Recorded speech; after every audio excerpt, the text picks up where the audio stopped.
Welcome back, everybody, to Tecmo 101.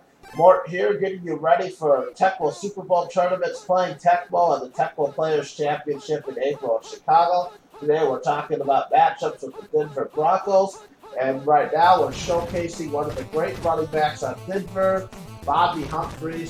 He's one of the faster running backs in the game. Don't use this original playbook. I was too lazy to change. See, that looked like it was contained, but if you make the right moves, even with a slower running back, you can break contain like that. And just keep that in mind that sometimes little jiggles, like I just did, will just throw off the computer. Now, reason I'm bringing up Phoenix, is to talk to you in general. Be careful of assuming because one team's better than the other team on paper, or in the way you're thinking, that the team's going to win. This is a great time to introduce you to trap matchups, which I hate the very word of it, but a lot of people don't like Phoenix because their offense is bad. People can't get Tim Rosenbach or Tom Tupa going, and they have troubles figuring out the passing game. But Phoenix is like the perfect matchup for Denver at times, but only at times. At other times, you go into this game thinking, it's a trap matchup, and it doesn't work out, and the breaks don't go your way. See, John Elway didn't have a good year, or something or another happened, and he got 31 pass control. Accuracy of passing means nothing.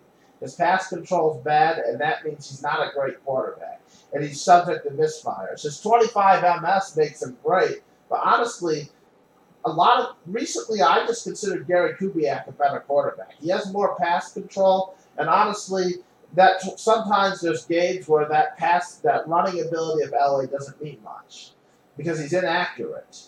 Bobby Humphreys is a great player. He can run and catch. You got two good receivers. Maybe they're getting a little older in their career. I thought these guys were a little better than what they're rated. Thirds K is a pretty good tight end. The offensive line isn't that good either, which is another problem. Kicker's above average. Defensive line is okay. Linebacker, they got some good linebackers here. Mecklenburg, Brooks is another good one. Munford is not no one, and Simon Fletcher is great at the LD4 position. They got this is probably the worst quarterback in the game, but besides that, they got some decent guys. But the problem is that their safeties. Dennis Smith doesn't have a lot of interceptions, and Atwater. He can't even catch the ball that well, which is a big problem as well. So that's why I like that Denver versus Phoenix matchup. What I like about it, there's going to be games when Phoenix can just throw the ball deep to Roy Green, to Ernie Jones, and get away with it because there's just not much in the Denver secondary. And then the thing is, when you have a 31 pass control quarterback or a 38 pass control up against this guy, who's a lot faster than he seems, and Tim McDonald, who's just a beast. And then that could really Phoenix more than anything really shuts down passing game.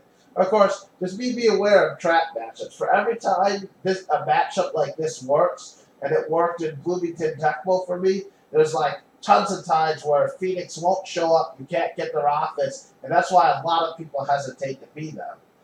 Another great matchup for Denver.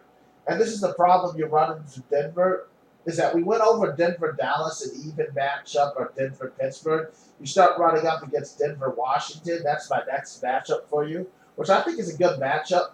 But it favors Washington a little. But what I like is that just like Detroit versus Detroit, you're trying to go after these two guys, Martin Mayhew and Darrell Green, and you're just trying to run the ball at them. And at the same time, you just got to be careful with your quarterback, and then just with your defensive backfield, do your best to shut them down. With that good linebacking core, you'll be able to contain Erner Spider, and then just hope that the 44 pass control QB just throws in coverage and he gets in trouble for it.